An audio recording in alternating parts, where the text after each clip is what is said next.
Well, I'm super excited about this panel for a number of different reasons. One of which is, we have the three probably foremost minds on water in the state right here on the stage.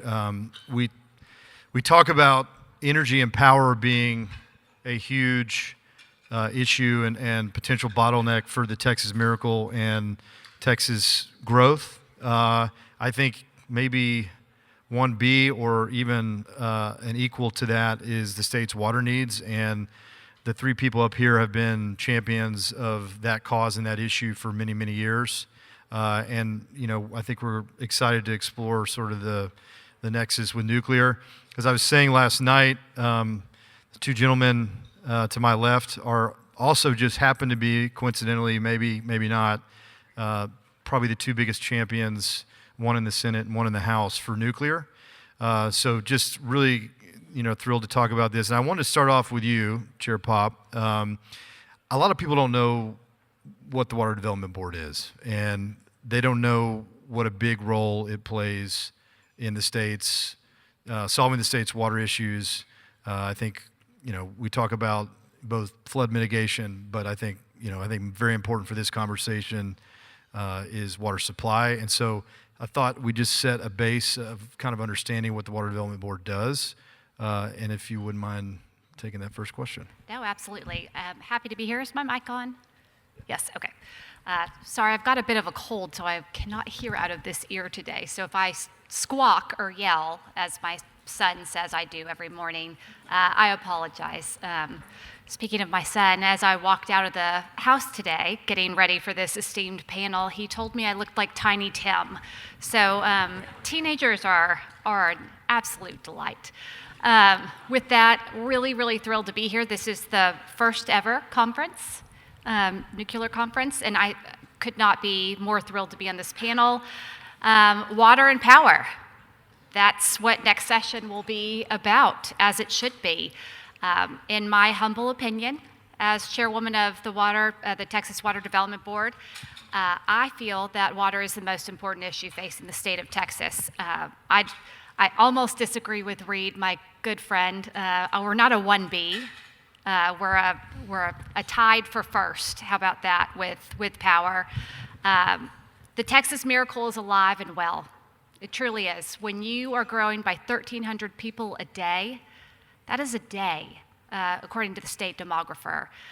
You've got to have the infrastructure to keep up with that growth. Otherwise, that Texas Miracle, that American dream that so many citizens are moving to or flocking to our state, will cease to be. Water is literally a life or death issue for the state of Texas. In my little agency, the Texas Water Development Board, founded in the 50s, right after the drought of record, is charged with both establishing that future water supply. That's been our mission since the 50s. In 2019, that mission expanded to flood mitigation. So my husband calls me the queen of water and the queen of flood, which is like flood mitigation, babe. I'm not making it flood. But we have a big mission. And that mission needs people like Chairman Harris and Chairman Perry up here advocating on water's behalf at the legislature. I can do it until I'm blue, and I do. I talk a lot. I don't know if any of y'all have seen some of my speeches, but I'm on the circuit, usually following our good chair right here, who has been just a voice of reason, pushing for water funding in the last two sessions. But really, our mission is to ensure that we have the water we need. And this is no better place to really advocate for water, because water and energy are a nexus. They go hand in hand. Senator Perry, I want to direct the next question to you. Really, you have been a champion for water in this state for many, many years and passed a lot of legislation, including funding for the Texas Water Development Board to address our water needs. Could you help frame the magnitude of the water problem facing the state for us? Yeah, most certainly. And just to be clear, water and power are inexplicably linked. 52% of our generation requires either water for cooling or steam. So you can't have one without the other, but I do caveat that with water and air are life, and everything else is quality of life. So if the lights go out, that's not a good day. If the taps quit running in about 5 days, that's a bad world. So Texas water, and it's interesting to me, the parallel. I'm told we need 85,000 more megawatts. That's doubling the current supply, right? Well, if you look at our water plan, we use about 13 million acre feet a year in Texas. And if you're an honest assessment of our water planning, we're going to be short about 10 to 12 million acre feet over the next 50 years, by 50 to 70. Now, truthfully, we're 25 years behind on implementation of parts of that plan, and therefore it's really 50 in my book that we need to have another 10 to 12 million acre feet of water. The 1,200 to 1,300 showing up every day, add another 135 acre feet of water need the next January, and we're already in a deficit. There are parts of the state today that would argue that not 2050 is too long, that they are out of water today.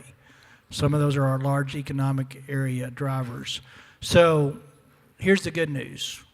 Texas has both the undeveloped water supply and the wealth and the resources to kick off this development need so that we're not getting further behind in 25 session. That it should be the biggest water funding session we have. Part of the reason the plan's not implemented is we've left this to the locals to come up with the solution as well as fund those solutions. These are multi-billion-dollar conversations over multiple decades, and if we leave that funding model as it currently sits with the locals, we will get so far behind that Texas will never get caught up. So 25 is the day, the session with the resource available, the science available, and the technology, specifically the SMR. Fits really well into 3 of the water supply opportunities to develop in Texas are desal intensive. So it just makes sense that these conferences, and kudos to you.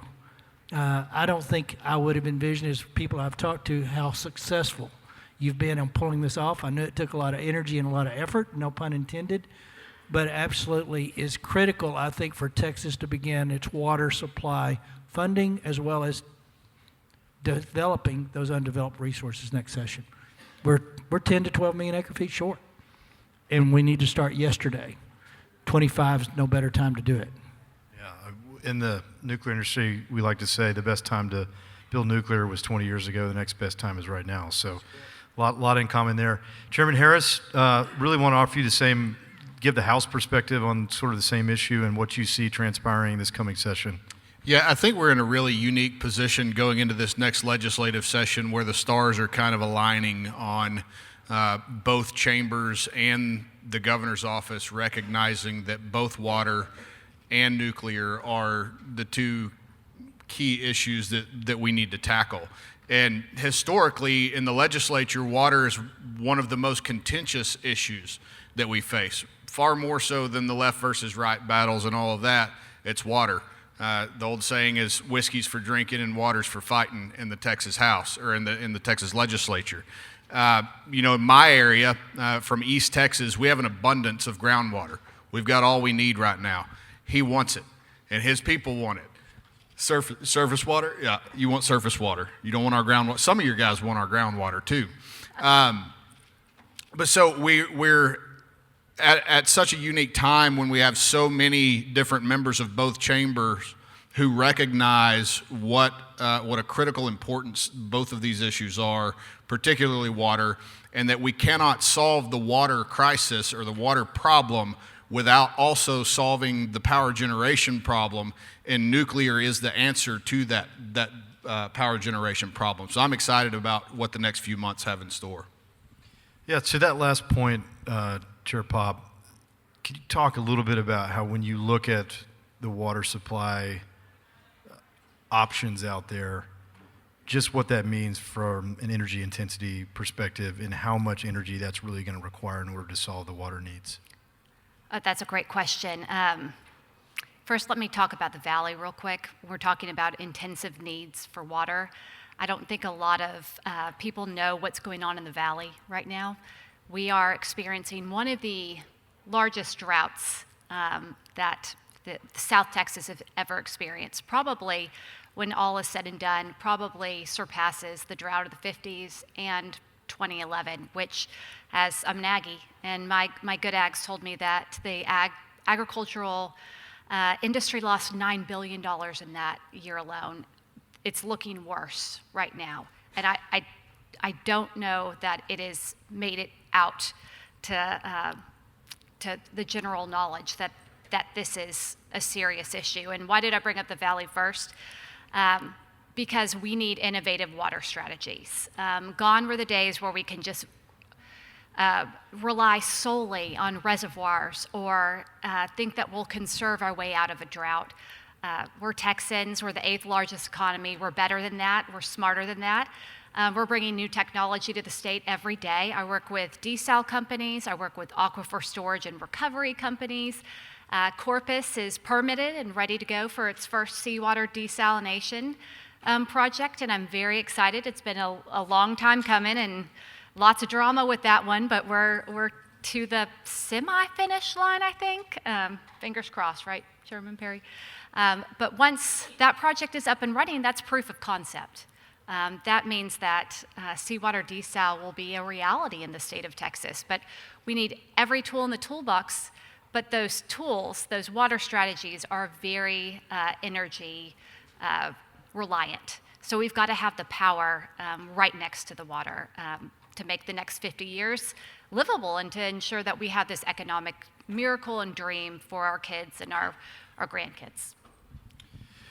I want to go to your neck of the woods real quick and talk about produced water, Texas Tech University, and then, of course, the MOU with Natura Resources.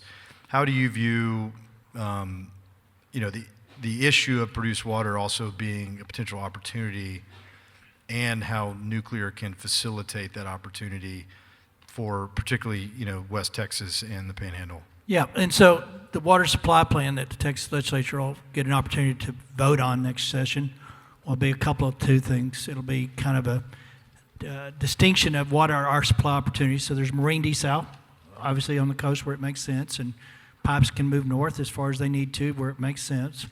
There's brackish aquifers that just about every corner of geography in this state, with the exception of a few parts, sit on 5.2 billion acre feet. Probably 3.2 realistically we can harvest, if you will. And then the produced water out of the oil and gas industry. Most people don't know this, but when you take the Midland Basin and the Delaware Basin combined, that's about 25 million barrels of water per day. 25 million barrels at 42 gallons per day. So if you recover half of that, that's 500,000 acre feet, 600,000 acre feet a year. And just as important to that, the oil and gas industry needs to solve the conundrum of we can't keep injecting this water into the formations and creating seismicity issues. So it's a twofer on that level. It's a multiple facet as far as benefits from it. But nuclear reactor, SMR specifically, in the Permian Basin, in the oil and gas industry, not only solves the seismicity issue, not only creates water supply opportunity, but also addresses some of the challenges on a PR level for sure, and a realistic deal is you can't keep injecting that water. So this really becomes the impetus for a testing ground for an SMR deployment. Texas working with the Produced Water Consortium. It's got the oversight. There's 6 pilot projects currently ongoing, 3 or so in the private sector, 3 underneath the actual consortium. We're about 2 years out, probably, from having all the science that is required on a biomass level to make sure that we're not leaving something in the soil. And then discharge permitting is currently going to be tackled in the next session on some of getting ready for when that produced water model works and shows that it's effective and safe. We will have the legislative infrastructure coming out of next session that will allow it to go forward. So we're really close, I think, on the science today. I'll tell you can do it. The growing seasons required for biomass tracking is about 2 to 3, 4 years, and we're in about a second year of that.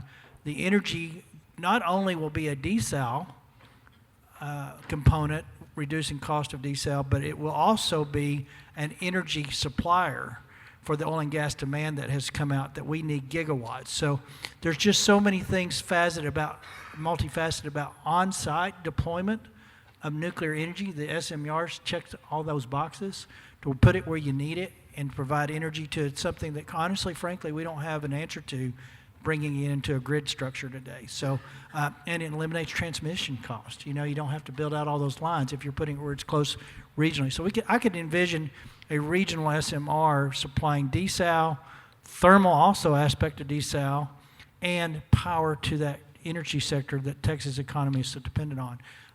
We got to move forward. There's a, you know, I heard it mentioned up here multiple times today on multiple panels. Texas has to be willing to share in the risk because there's SMR is, quote, I believe, known and proven, but it really hasn't been to the general public, right? And there's a risk component of that, and that's what's holding this industry going forward is, will Texas partner with taking some of the risk off the front end of the megawatt research reactors or demonstration reactors? That's where Texas is at. How much should we or don't we decide to share a little bit of the risk on the front end? Because once you get the proof of concept on those SMR modules, that will, I think, be a game changer in the industry sector, specifically to desal in my world. The power contracts to come will take care of the financial response for the first kind to the nth of the kind. But we just got to get over that hump. That's where we find ourselves. There's one that's ready to go. It's construction permits in hand. There's a lot out there that will be developed, but those are 10, 15, 20 years out. You got one in 5 years or less that's ready to roll. Texas needs to share in some of that risk on the front end. That's where we're at. And I think about that, and one term comes to mind that we use at the board all the time. If not now, then when? If not now, then when? It'll be too late if we're asking that question in 5 to 10 years.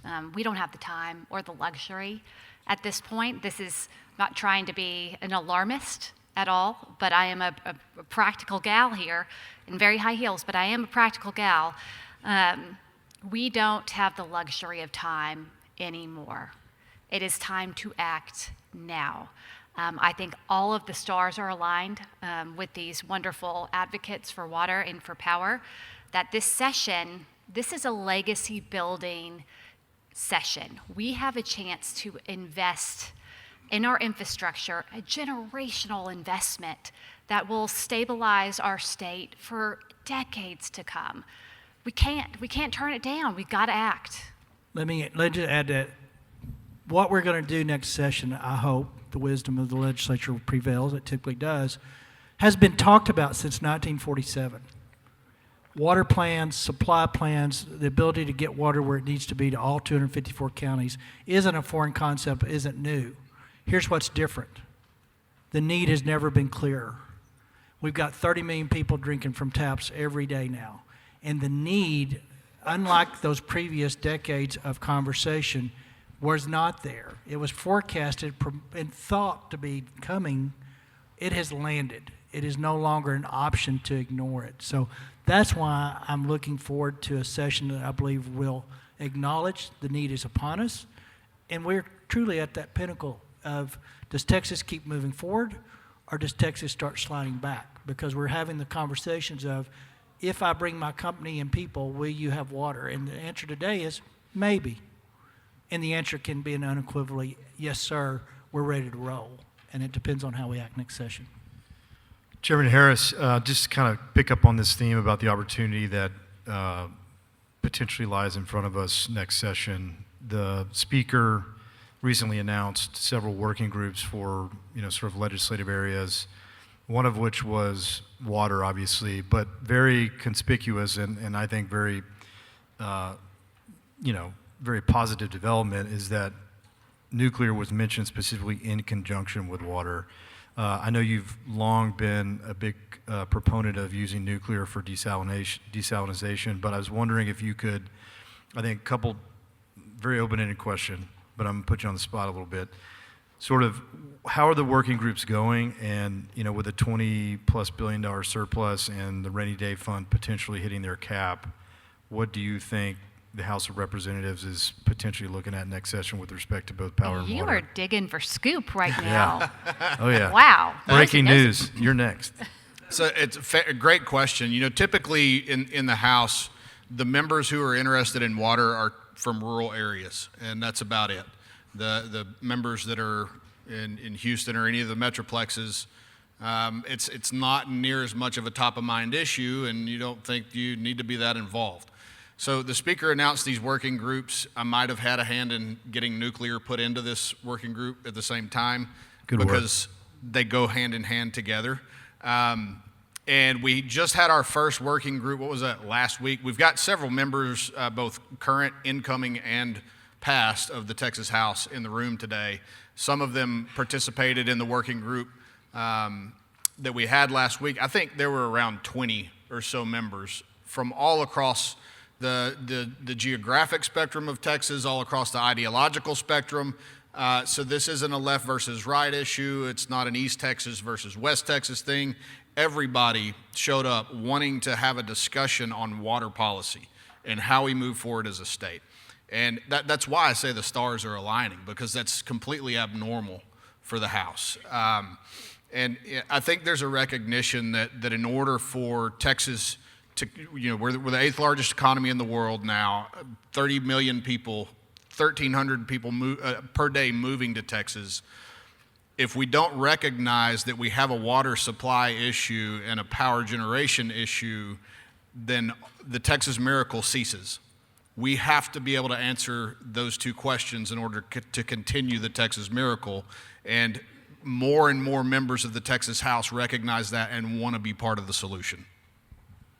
Chair Paup, what is Water Development Board seeking next session? Well, you want me to go Speaking over of scoop. our LAR?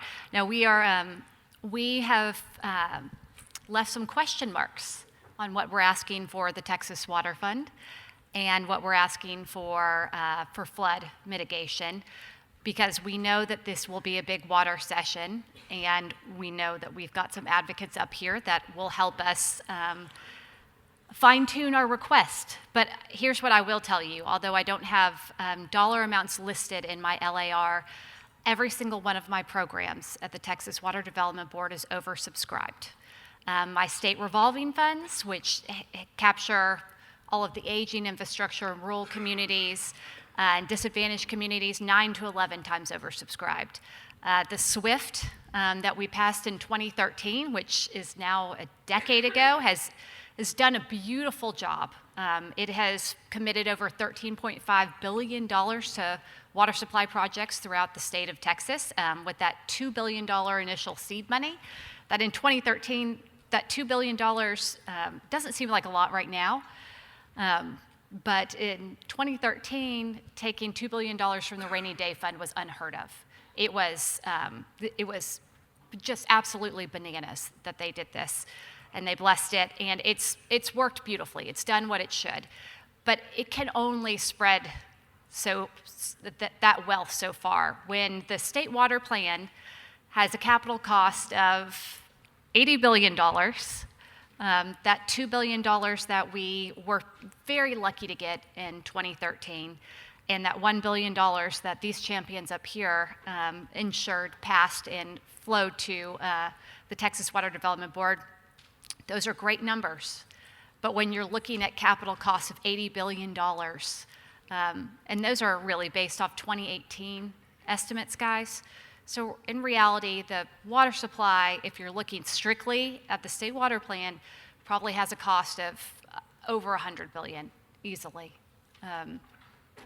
That's a lot, and while again, I never look a gift horse in the mouth, I'm a smart gal, we need a larger investment than $1 billion. So philosophically, the conversation that has evolved, and I believe we'll be successful getting it, we have moved the conversation from local development, local funding, to a statewide infrastructure. No different than we do roads and bridges. So I'm expecting, and I think we have got conversations publicly from the appropriate levels and people, that we will leave with an opportunity to vote in November of next year for a constitutionally dedicated revenue dedicated solely for water supply and water funding. That is what the missing link is. We do not have mayors in this state that can go to their city councils and say, tell our constituents we need $50 more a month to develop water supplies out for the next 50 years that they will never drink from, but their grandkids will. That's not politically doable anymore. That's never been really politically doable, but that's where we've left it at. So for the decades of water planning and water funding, the philosophical difference next session, if we're successful, is we now have a major infrastructure item for water that will be constitutionally dedicated revenue, so vendors can, with confidence, start those projects knowing that they're not subject to the will of the legislature every 2 years. And that's the missing link. That's the big picture. We need to jumpstart. We're behind, and we'll ask for money to jumpstart, but we will leave there with an SJR that basically says we will dedicate X. I don't mind telling you what I'm asking for. I'm asking for $1 billion per year. I don't know that I get $1 billion per year out of the process. I'll trust the process to work. The priorities of the day will determine how much that is. But when you start funding your supply and floods and leaking infrastructure, $1 billion doesn't go real far, but at the same time, it's better than nothing, and we'll start. And over time, the state budget continues to grow because we're doing these infrastructure investments. That number will grow. I'll remind people, as an example, the state of Texas just approved a $148 billion road budget for the next 10-year cycle. We plan in 10-year cycles. Every 2 years, we pull the old 2 off and add a new 2. The reason we were able to dedicate $148 billion to the road package for the next 10 years is because in 2013, the wisdom of the legislature was, let's constitutionally dedicate some money going to those funds. And the state growth at the time was $26 billion in sales tax. Last year, we hit $47.5 billion in sales tax, and that's 10 years. That's how the economy has produced. That was smart then. It's just as smart now. Roads and water are state infrastructure. And that's been the philosophical conversation that has flipped internally that I think manifested a legitimate path to getting our water where it needs to be. Yeah, I mean, obviously the example with TxDOT and the dedicated funding that they've got is a really, it's been a great model for transportation. And I think, you know, Chair Paup mentioned $1 billion in 2013 was unheard of. Well, we had to come back and do it again. We may be doing it again. At some point, you start to realize, you know, we need a sort of constant, predictable, dedicated source of revenue so that the state can really go about planning and building out its infrastructure. We've got about 4 minutes left. I really want to see if maybe there was any questions for the crowd. If there aren't, I've got one, but I do want to open it up to the audience if there's a question.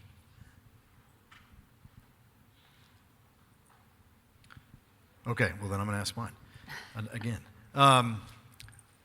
Hard question. There are lots of priorities, and anybody can answer this. I think it's maybe more directed to Senator Perry and Chairman Harris. Lots of priorities this session. School vouchers. Maybe I heard the governor say property tax, another property tax cut last Friday. Obviously, we're here talking about water. We're also talking about potentially seeding nuclear energy. There will be other requests, I'm sure. How's that going to sort itself out? I know you can't predict the future. And I think the question that I'm asking on behalf of this room is, you know, how does the industry get involved to really advocate for itself? Well, I'd answer it this way. First of all, Lieutenant Governor and I think Speaker and Governor Abbott both are committed to grid. Now, what does grid mean? I think it has to be a responsible response to grid. We've got to look at SMRs and microgridding, and is it necessary to plug everything into the grid when we've got customers? I loved what one of the panels said today. Let the customer decide. Because if you get the customer involved, you'll have specific where that customer needs are, and you don't have to quite so I think grid is clearly a priority. Water has evolved. I do believe that water has risen. I heard Governor Abbott speak at Texoga on Friday, and he mentioned water specifically. Something needs to be addressed.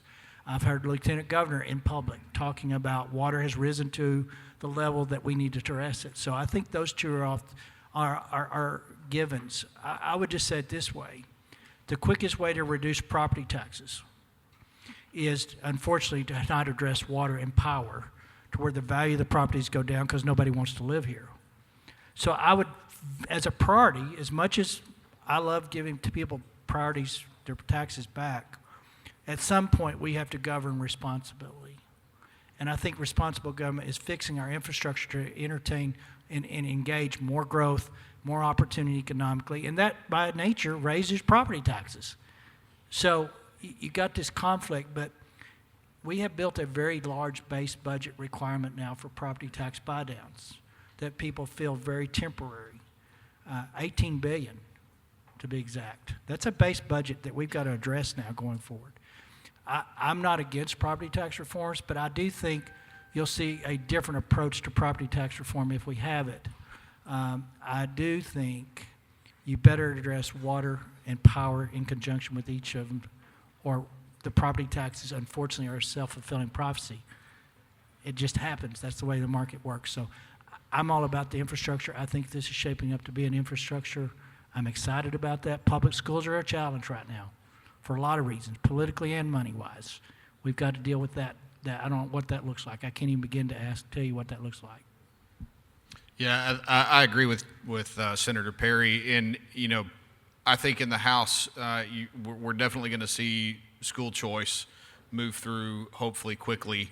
And I think both chambers want to move that through quickly so that we can get on to the rest of the business and take care of our public schools and provide the funding that's been lacking now for a couple of years. But after that, then we have the rest to deal with. And there's I think infrastructure is at the top of the list.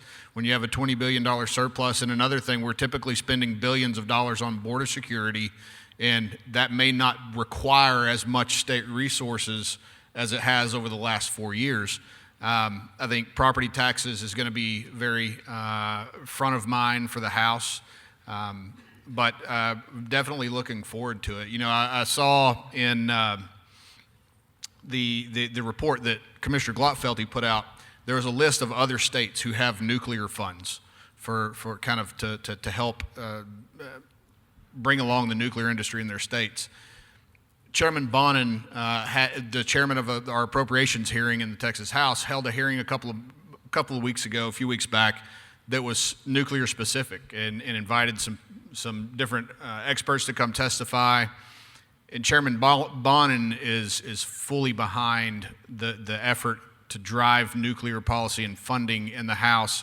And so I can promise you from our perspective, what those other states have done is cute, nice try, but what we're going to do in the House is going to be pretty spectacular. I will say this 25 budget will be our first post-COVID budget that has reality attached to it. What I mean by that, we've lived in supply chain disruptions, consumer behavior disruptions, artificial influences of lots of federal dollars. All of that's flushed out now. And I'm expecting, I'm not talking for Comptroller Hager, but I don't expect a huge BRE. I think our last session's budget still had components of inflated numbers, but we are Texas and we seem to always be moving forward. But I think it's going to be a tight budget coming in from a BRE perspective, but we will leave with the first post-COVID budget of reality of what we can spend and set. So this is the last train out to do something big, barring some unknown up or down pressures that we don't envision.